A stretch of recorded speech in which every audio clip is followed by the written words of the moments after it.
বন্ধুরা, সুপ্রভাত সবাইকে। কেমন আছো? আশা করি ভালো আছো। আজকে আমার দিনটা এভাবে শুরু করছি আর একটা নতুন ব্লগে চলে এসেছি। তো সকালবেলায় বারান্দায় কত ভালো লাগছে, কারণ গাছ এসে গেছে বারান্দার মধ্যে। অনেকগুলো গাছ বসিয়েছি, আরও বসাবো। পুরো বারান্দাটা ভালো করে গাছে ভরাতে হবে আমাকে। আমার গাছ প্রচণ্ড ভালো লাগে, আর সুন্দর সুন্দর ফুলের গাছ রাখতে তো খুবই ভালো লাগে। তো বাইরে দিয়ে দেখাচ্ছি, ওয়েদারটা খুব সুন্দর ছিল, মেঘলা ওয়েদার। তো ওই গাছগুলো ফুল হচ্ছে, তো টগর ফুল হচ্ছে সবে, আর বেল ফুল অনেকগুলো হয়েছিল। তো ঠাকুরকে পুজোও দিয়েছি। তো তারপর পুজো টুজো করে ঘর টর পরিষ্কার করে মা আমাকে খেতে দিয়ে দিল। ব্রেকফাস্ট করছি দুজনে মিলে। তো মেজদাও কাজে বেরিয়ে গেছিলো, আর বাপিও বাড়িতে চলে গেছে। তারপর আমি ভাবলাম কাঁঠালের বীজগুলোকে একটু ছাড়িয়ে নিই, কিছুটা ভাজা করব আর কিছুটা সেদ্ধ করব। ঠিক আলু ভাতের মতন করে মাখতে হয়, এগুলো ভাজা করব।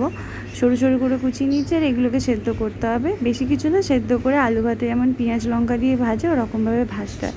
তো কাঁঠালের বীজগুলোকে ছাড়িয়ে আমি খুব ক্লান্ত হয়ে গিয়েছিলাম, তো একটু শুয়ে পড়েছিলাম। তারপরে ওগুলোকে সেদ্ধ করে ভালো করে খোসাটা ছাড়িয়ে পেঁয়াজ কালো জিরে ফোড়ন দিয়ে যেমনভাবে আলু ভাতে মাখে ওরকমভাবে মেখে নিলে খুব ভালো লাগে খেতে। তো তারপরে রুটি ফুটি করে নিয়ে রুটি কিছুটা পাস্তার মতন শেপ করে নিয়েছিলাম, যেভাবে চিলি চিকেন করে ঠিক ওইভাবেই আমি পাস্তাটা করেছিলাম ওর জন্য। সন্ধেবেলায় খাবে এসে কাজ থেকে, তো তাই জন্য। তো এটা টোটালটাই খুবই হেলদি, কারণ এটা আটা দিয়ে করা, কোনো ময়দার ব্যাপার নেই। আটা গোলাও দিয়েছিলাম ওখানে। তো হয়ে গেল টেস্টি অ্যান্ড হেলদি নাস্তা রেডি।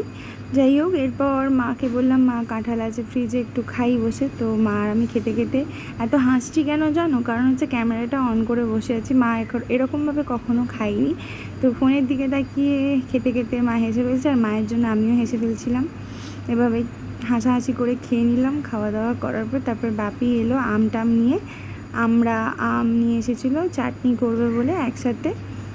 তো বাবা কাটছিল, আমিও বাপিকে একটু হেল্প করে দিচ্ছিলাম। বাবা আমগুলো কাটছিল, আমি আমড়াগুলো কেটে দিচ্ছিলাম। বাপিকে বলছিলাম তোমার আগে আমি করে নেবো। বাপি বললো হ্যাঁ হ্যাঁ করো।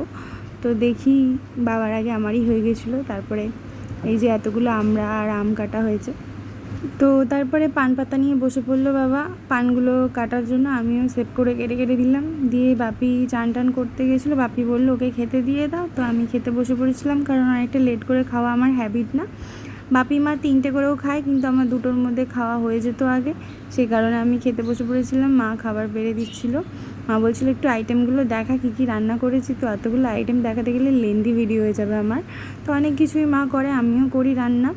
তো আলু পটলের তরকারি করেছিল চিংড়ি মাছ দিয়ে। তারপর চিংড়ি মাছ পটলের খোলাগুলোকে বেটে একটা পেস্ট করে বেশ ভালো রান্না হয় ওটা। তারপরে মাছের ডিম ভাজা, অনেক রকমই আইটেম করেছিল। লাস্টে আমের চাটনি খেয়ে তারপরে আমার খাওয়া দাওয়া শেষ করে একটুখানি ক্যাদরি মারতে বারান্দায় চলে এলাম সাজগোজ করে।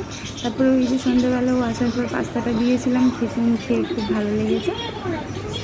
উনি বলছেন ভালো লেগেছে। তারপরে ওই যে কাঁঠালের বীজটা ভেজেছিলাম সেগুলোকেও খেয়ে আজকের মতন টাটা বাই বাই। সবাই ভালো থেকো, সুস্থ থেকো। আবার আসবো নতুন ব্লগে।